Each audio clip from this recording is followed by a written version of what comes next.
Peddapalli parliament నియోజకవర్గానికి సంబంధించి మంచిర్యాల ప్రభుత్వ డిగ్రీ కళాశాలలో ఏర్పాటు చేసిన strong room, counting hall, log book security వ్యవస్థని మంచిర్యాల జిల్లా కలెక్టర్ బదావ సంతోష్తో కలిసి రామగుండం సిపి శ్రీనివాస్ పరిశీలించారు.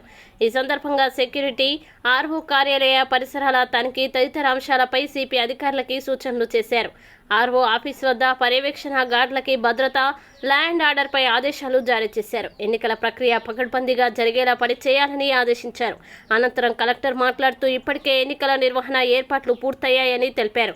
మంచిర్యాల జిల్లా వ్యాప్తంగా 286 పోలింగ్ బూత్ కేంద్రాలు ఏర్పాటు చేశామని, బూత్ స్థాయిలో సిబ్బందిని కూడా నియమించామని, పార్లమెంటు పరిధిలోని నియోజకవర్గ కేంద్రాలకి ఈవీఎంలని ఇప్పటికే తరలించామని తెలిపారు. ఈ కార్యక్రమంలో ఎన్నికల అధికారులు, స్థానిక పోలీసు సిబ్బంది పాల్గొన్నారు. ఇది మనకి మెయిన్గా వాడేది ఏంటిదండి? రెండు వచ్చాయి సార్, 287కి లెవెల్ ప్రకారం 3 కొట్టాలి. ఇక రీచ్మెంట్గా 4 మొత్తం అన్ని కవర్ చేస్తారు సార్. మరి లోపల నుంచి ఉన్నాయి కదా, రెస్ట్రూమ్ వరకు అయితే ఎక్కువ కవర్ చేస్తేనే డిఎస్ఆర్ వస్తుంది. డిఎస్ఆర్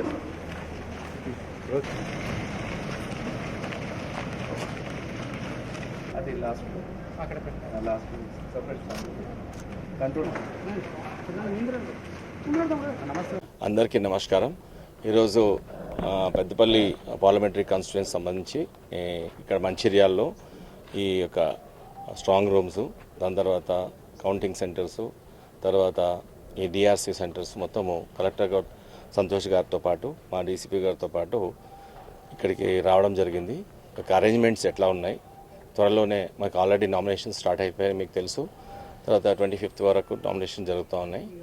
దీనికి సంబంధించి ఈ యొక్క అరేంజ్మెంట్స్, తర్వాత ఈ యొక్క ఇన్ఫ్రాస్ట్రక్చర్ యొక్క డెవలప్మెంట్, తర్వాత అన్ని రకాలుగా బాగా మనం డిప్లాయ్మెంట్ చేసుకోవడానికి, ఫోర్స్ డిప్లాయ్మెంట్ చేసుకోవడానికి 3 layers ఆఫ్ ఫోర్స్ ఎట్లా చేస్తామని చూసుకోవడానికి ఫిజికల్గా ఇక్కడ రావడం జరిగింది. అన్నీ చూసాము ఈ మంచిర్యాల సంబంధించి. తర్వాత దీంట్లో ఇక్కడ ఈ పక్కన డిఆర్సీ సెంటర్ కూడా ఎలా అరేంజ్మెంట్ చేయాలి, వెళ్ళేటప్పుడు మళ్ళీ అక్కడ నుంచి అన్ని పోలింగ్ అయిన వచ్చిన తర్వాత ఎలా రిసీవ్ చేసుకొని మళ్ళీ స్ట్రాంగ్ రూమ్లో పెట్టి మళ్ళీ ఇక్కడ నుంచి మళ్ళీ అక్కడ కౌంటింగ్ సెంటర్కి ఎలా తీసుకెళ్ళాలి, ఇవన్నీ మనం ఆలోచన చేయడం జరిగింది. సో ఫార్ అంతా పక్కగా జరుగుతూ ఉంది. ఇంకా కొంత వర్క్స్ జరిగేది ఉంది, అవి త్వరలోనే కంప్లీట్ అయిపోతాయి. సో మంచిర్యాల వరకు అయితే టోటల్గా ప్లానింగ్ అంతా పక్కగా జరగడం జరిగింది. ఇంకా కొద్ది వర్క్స్ అయిపోతే మనకు కంప్లీట్ అయిపోతాయి. మనకు అబ్జర్వర్స్ కూడా రాబోతున్నారు. 25th మనకు ఇక్కడ పెద్దపల్లిలో మీటింగ్ కూడా ఉంది. వాళ్ళకి తగిన ఇన్ఫర్మేషన్, తర్వాత వాళ్ళకి అప్పుడు వాళ్ళు వచ్చే లోపల ఇవన్నీ అరేంజ్మెంట్స్ అన్నీ కంప్లీట్ చేసేస్తాం. ఈ పెద్దపల్లి పార్లమెంట్ ఎలక్షన్స్కి సంబంధించి మనకు ముందు నుంచి ఇప్పుడు నోటిఫికేషన్ కూడా స్టార్ట్ అయింది. నామినేషన్స్ కూడా నడుస్తూ ఉన్నాయి. సో ఎలక్షన్కి సంబంధించినంత వరకు ఏదైతే ప్రిపరేటరీ యాక్టివిటీస్ ఉన్నాయో, ముందుగా పోలింగ్ పర్సనల్ ఎవరైతే ఉన్నారో వాళ్ళని ర్యాండమైజ్ చేసి వాళ్ళకి ట్రైనింగ్ ఇవ్వడం, ఈవీఎంకి సంబంధించినంత వరకు ఈవీఎం కూడా ఫస్ట్ ర్యాండమైజేషన్ చేసుకొని 3 నియోజకవర్గాలకు, మనకు బెల్లంపల్లి, మంచిర్యాల, చెన్నూరు నియోజకవర్గాలకి వాళ్ళ ఈవీఎంస్ కూడా పంపడం జరిగింది. ఈరోజు గౌరవ సిపి గారితో నేను, అదేవిధంగా డీసీపీ గారు, ఆర్డీఓ గారు, జేసీ గారు అందరం కలిసేసి కూడా ఈ స్ట్రాంగ్ రూమ్స్, అదేవిధంగా కౌంటింగ్ సెంటర్లో మనం తీసుకోవాల్సిన జాగ్రత్తలు ఏమున్నాయి, ఇంకా కార్యక్రమాలు ఏమున్నాయి అనేది అన్నీ చెక్ చేయడం జరిగింది. అన్ని స్ట్రాంగ్ రూమ్స్లో మనం అన్ని రకాల జాగ్రత్తలు తీసుకోవడం జరిగింది. అక్కడ లాక్ బుక్స్ కావచ్చు, కెమెరాస్ కావచ్చు, సిఏపిఎఫ్ ఫోర్స్ డిప్లాయ్మెంట్ కావచ్చు.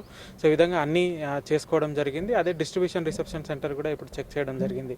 డిస్ట్రిబ్యూషన్ రిసెప్షన్ సెంటర్ యొక్క లేఅవుట్, ఆ డిస్ట్రిబ్యూషన్లో ఎన్ని బస్సులు పెడతాము, ఎంతమంది మ్యాన్ పవర్ ఉంటుంది, దానికి కావాల్సిన మెటీరియల్ అంతా చెక్ చేసుకోవడం జరిగింది. మళ్ళీ రిసెప్షన్కి వచ్చినాక ఎట్లా రిసెప్షన్ తీసుకుంటాము, ఈ విధంగా కూడా అన్ని రకాలుగా చెక్ చేయడం జరిగింది. అట్లనే కౌంటింగ్ సెంటర్ మనకు ఐజా ఇంజనీరింగ్ కాలేజ్లో ఉంది. ఆ కౌంటింగ్ సెంటర్ కూడా చెక్ చేయడం జరిగింది. సో మనం ఇంతకుముందు అసెంబ్లీలో వాడిన కౌంటింగ్ సెంటరే, అక్కడ అన్ని యాక్టివిటీస్ కూడా కంప్లీట్ చేసుకోవడం జరిగింది. మంచిర్యాల నియోజకవర్గం సంబంధించిన స్ట్రాంగ్ రూమ్ అరేంజ్మెంట్స్ జరుగుతున్నాయి. అది రేపు లోపు కంప్లీట్ అయిపోతాయి. సో కౌంటింగ్ సెంటర్కి కావాల్సిన అన్ని కార్యక్రమాలు కూడా కంప్లీట్ అయిపోతాయి. సో ఈ విధంగా మనము మ్యాన్ పవర్కి సంబంధించింది కావచ్చు, ఈవీఎంకి సంబంధించిన కావచ్చు, మిగతా ఇప్పుడు FST teams, SST teams, VST teams, expenditure monitoring, model code, ఇవి మనకి ఎంసీఎంసీ కమిటీ కూడా నడుస్తూ ఉంది. అట్లానే డిస్ట్రిక్ట్ లెవెల్లో డిస్ట్రిక్ట్ గ్రీవెన్స్ కమిటీ, ఇవన్నీ కూడా నడుస్తున్నాయి. సో మనకి free and fair election, peaceful ఎలక్షన్కి జరగడానికి కావాల్సిన యాక్టివిటీస్ ఏదైతే ఉన్నాయో, ప్రిపరేటరీ యాక్టివిటీస్ ఏదైతే ఉన్నాయో మంచిర్యాల జిల్లాకి సంబంధించినంత వరకు అన్ని రకాలుగా ప్లాన్ చేసుకోవడం జరిగింది, అన్ని రకాలుగా ఎగ్జిక్యూట్ చేయడం జరిగింది. ఖచ్చితంగా కూడా ఈ గత అసెంబ్లీ ఎన్నికల మాదిరిగానే పార్లమెంటరీ ఎన్నికలు కూడా మొత్తం పీస్ఫుల్గా ఫ్రీ అండ్ ఫెయిర్ మేనర్లో చేసుకునేటట్టు మేము పోలీస్ డిపార్ట్మెంట్ అందరం కూడా కార్యక్రమాలు చేసుకుంటున్నాం. ఆ విధంగా ఫ్రీ అండ్ ఫెయిర్ మేనర్లో జరిగేటట్టు చేసుకుంటాం. Thank you.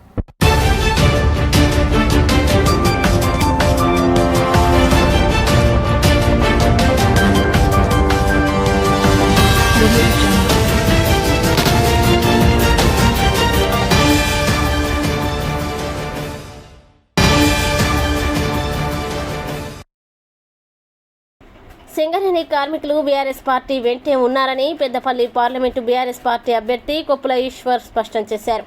ఈ సందర్భంగా పార్లమెంట్ ఎన్నికల నేపథ్యంలో బీఆర్ఎస్ పార్టీ జోరుగా ఎన్నికల ప్రచారం నిర్వహిస్తోంది. మంచిర్యాల జిల్లా శ్రీరాంపూర్ ఏరియాలోని RK7, RK న్యూ టెక్ గన్లపై పెద్దపల్లి పార్లమెంట్ బీఆర్ఎస్ పార్టీ అభ్యర్థి కొప్పుల ఈశ్వర్ సోమవారం ఎన్నికల ప్రచారంలో పాల్గొన్నారు. ఈ సందర్భంగా సింగరేణి సంస్థకి జీవం పోసిన మాజీ ముఖ్యమంత్రి కేసీఆర్ వెంటే సింగరేణి కార్మికులు ఉన్నారని ఆయన అన్నారు.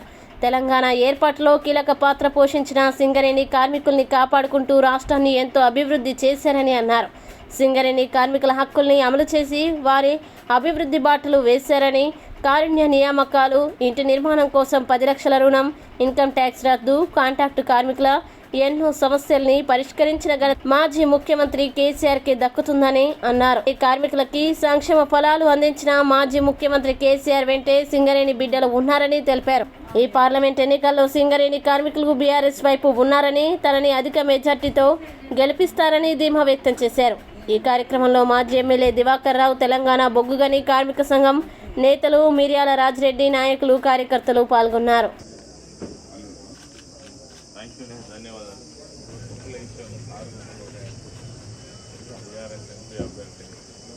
మాజీ సింగరేణి కార్మికుడిని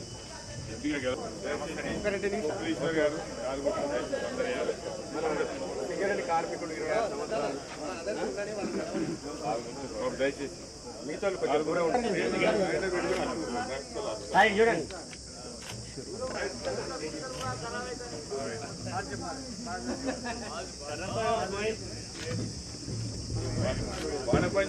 శ్రీరాంపూర్ ఏరియాకు సంబంధించినటువంటి RK7 అదేవిధంగా న్యూటెక్ మైన్లలో ఆ కార్మిక సోదరులందరినీ కూడా కలుపుకొని ఈ జరుగుతున్నటువంటి పార్లమెంట్ ఎన్నికల సందర్భంగా మీ అందరూ కూడా సహకరించాలని, కారు గుర్తుకు ఓటేయాలని కోరుకోవడం జరిగింది. మా కార్మిక సోదరుల నుంచి మంచి స్పందన తప్పకుండా మేము సహకరిస్తామనేటువంటి భావం మనకి ఇక్కడ కనబడతా ఉంది. ఎందుకు అనంటే తెలంగాణ రాష్ట్రం వచ్చిన తర్వాత, కేసీఆర్ గారు ముఖ్యమంత్రి అయిన తర్వాత సింగరేణి కార్మికులు అత్యంత కష్టపడి పనిచేసేటువంటి కార్మికులని గుర్తించి, వేరే పరిశ్రమలో పనిచేసే కార్మికులు వేరు, సింగరేణి పరిశ్రమలో పనిచేసేటువంటి కార్మికులు వేరనేటువంటి ఆ భావంతో ఇక్కడ ఉన్నటువంటి అనేకమైన సమస్యలు, అనేక సంవత్సరాల నుంచి పెండింగ్లో ఉన్నటువంటి సమస్యలను కూడా గుర్తించి పరిష్కరించినటువంటి నాయకులు కేసీఆర్ గారు. అందుకే సింగరేణి కార్మికులు ఆనాడు ఉద్యమ సమయంలో కావచ్చు, ఉద్యమం తర్వాత తెలంగాణ వచ్చిన తర్వాత వాళ్ళ సమస్యల పరిష్కారంలో కావచ్చు, మరి ఆ అవినాభావ సంబంధం మరి రాష్ట్రంతో, ఈ ఉద్యమంతో ఉన్నటువంటి విషయం ఈ సందర్భంగా గుర్తు చేస్తూ, రేపు రానున్నటువంటి కాలంలో కూడా సింగరేణి కార్మికుల పక్షాన కావచ్చు, అదేవిధంగా కేంద్రంలో ఉన్నటువంటి బీజేపీ ప్రభుత్వం సింగరేణిని ప్రైవేటీకరణ చేసేటువంటి కుట్ర ఒకవైపు జరుగుతున్నటువంటి సందర్భంలో మరి బీఆర్ఎస్ పార్టీ అంటేనే ఈ రాష్ట్రం యొక్క హక్కులను, ఈ ప్రాంత అభివృద్ధిని కాంక్షించి ఏర్పడినటువంటి పార్టీ కాబట్టి తప్పకుండా ఈ సంస్థను కాపాడుకోవడం కావచ్చు, సంస్థలో పనిచేస్తున్నటువంటి మరి కార్మికుల యొక్క హక్కులు కావచ్చు, గతంలో నుంచి పెండింగ్లో ఉన్నటువంటి ఇన్కమ్ ట్యాక్స్ ఎగ్జంప్షన్ విషయమే కావచ్చు, ఇళ్ల స్థలాలు కావచ్చు, కాంట్రాక్ట్ కార్మికుల ఇష్యూ కావచ్చు, డిపెండెంట్ ఎంప్లాయ్మెంట్లో సూటబుల్ జాబ్ కావచ్చు, పెన్షన్ ఇష్యూస్ కావచ్చు, ఇవన్నీ కూడా ఉన్నాయి. కాబట్టి వీటన్నిటి పరిష్కారం కోసం తప్పకుండా చిత్తశుద్ధితో పనిచేసేటువంటి పార్టీ మరి మా బీఆర్ఎస్ పార్టీ. అదేవిధంగా గతంలో కూడా ఇక్కడ ఉన్నటువంటి కార్మిక సంఘం ద్వారా అనేక సమస్యలు కార్మికులకు సాధించి పెట్టినటువంటి పార్టీ. మరి ఈరోజు నేను కూడా సింగరేణి కార్మికునిగా అనేక సంవత్సరాలు పనిచేసినటువంటి అనుభవం ఉండి, ఎమ్మెల్యేగా మంత్రిగా పనిచేసినటువంటి అనుభవం ఉన్నటువంటి నాకు ఒక్కసారి అవకాశం ఇస్తే సింగరేణి కార్మికుల పక్షాన మరి ఒక గొంతుకలాగా మరి పనిచేసేటువంటి అవకాశం ఉంటుంది. తప్పకుండా మీకు అండదండలు అందిస్తామని చెప్పేసి ఈ సందర్భంగా మనవి చేస్తూ కారు గుర్తుపైన ఓటు వేసి తప్పకుండా కేసీఆర్ గారి నాయకత్వాన్ని బలపరుద్దాం, బీఆర్ఎస్ పార్టీని మరొకసారి బలోపేతం చేద్దామని మా కార్మిక సోదరులందరినీ కోరుకుంటూ